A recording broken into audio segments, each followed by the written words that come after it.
we're back in Hall E with Dice Hate Me Games, and we're going to take a look at New Bedford. And Mr. Kirkman is going to give us a quick rundown of how the game works. Absolutely. And New Bedford is designed by Nathaniel Levin, and we'll be hitting Kickstarter in October, late October of this year, 2014. So in New Bedford, if anyone knows any of the history of whaling, New Bedford was the whaling capital of the world in the 1800s, about the mid-1800s. New Bedford, Massachusetts. It's also the setting of Moby Dick. So we wanted to, when Nat sat down and tried to emulate the historical accuracy of the town and the growth of New Bedford. What's cool about New Bedford is that it's both a whaling game but also a town building game. So it emulates both historical parts of the town. So in New Bedford proper, we have the main center of the city, the town square. It's comprised of 4 different buildings in the town hall. Basically, it's a worker placement game. It's plays in about an hour. Each individual player has a tableau. You start with your 2 workers here, and it just gives you a little bit of basic information. Everything you see now is still preliminary art, but it's functional. It's going to be pretty close to this when we're done. Each person also has 2 ships they can build during the game for whaling. And inside the rest of the town, we have buildings that can be built.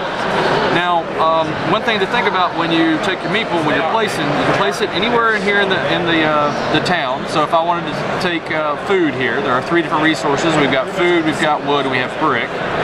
We can take food. If you place it here and you're the first one to place your meeple there, you take 2 food and take 1 extra food for that action. Any additional meeple that's placed there will only take the top action. So you use these resources, wood, food, and brick, to do different things, but the base thing you can do with them is build buildings in the city. So on each individual building, which has a different function, let's say that the white player here wanted to build, let's say, the workshop. They would need exactly what I have in my hand. We would pay 2 wood, we'd pay the 2 food, and we could pay the 2 brick, but if you'll notice in the town hall, when you build a building, you pay 1 fewer resource.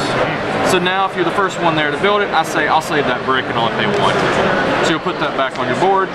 Now you take the workshop and you place it in your place in the city, or in the town rather. So this was your section of town, you place the workshop here. Now that indicates now that you have a piece that you placed in there, you own that property.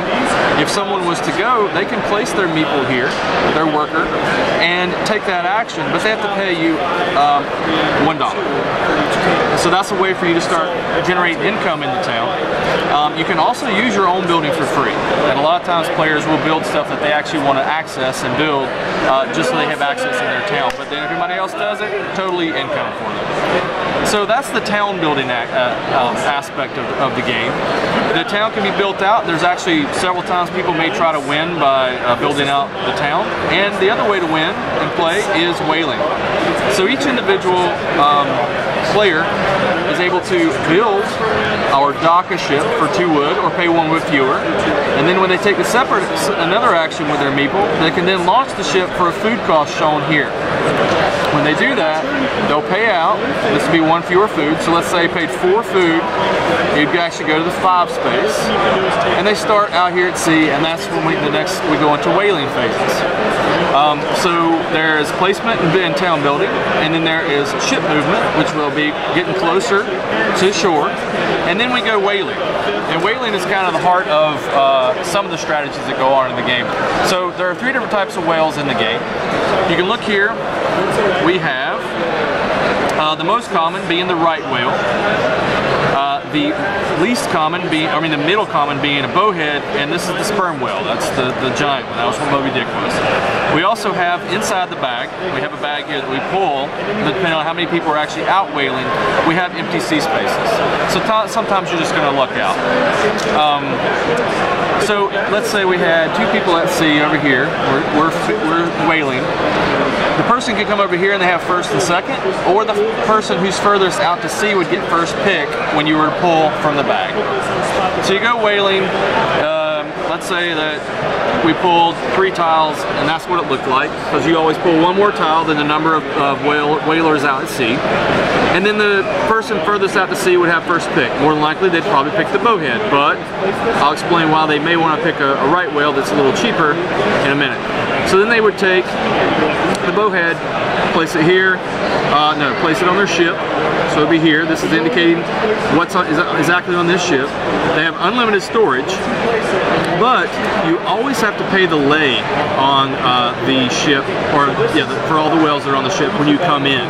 That indicates that you're activating tri-works, that you're processing the whale, they're taking them off the ships for you.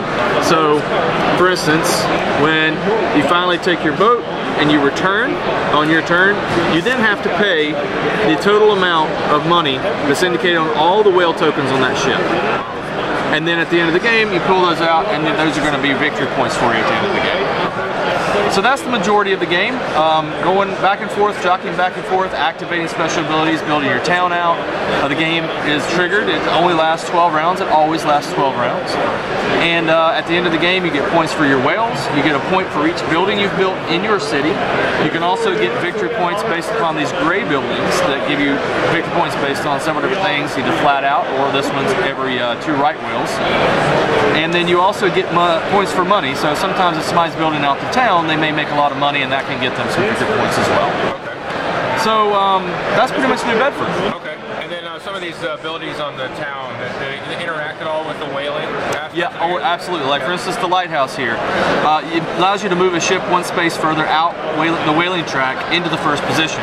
So if you want to keep your ship out whaling without having to dock a new ship and pay food, then you can build this in your part of the city, or someone else can. Then when you activate that, for instance, this one here would move one further back. So they can stay out at sea longer. Okay, thanks a lot, Chris. I appreciate it. Yeah, thank you.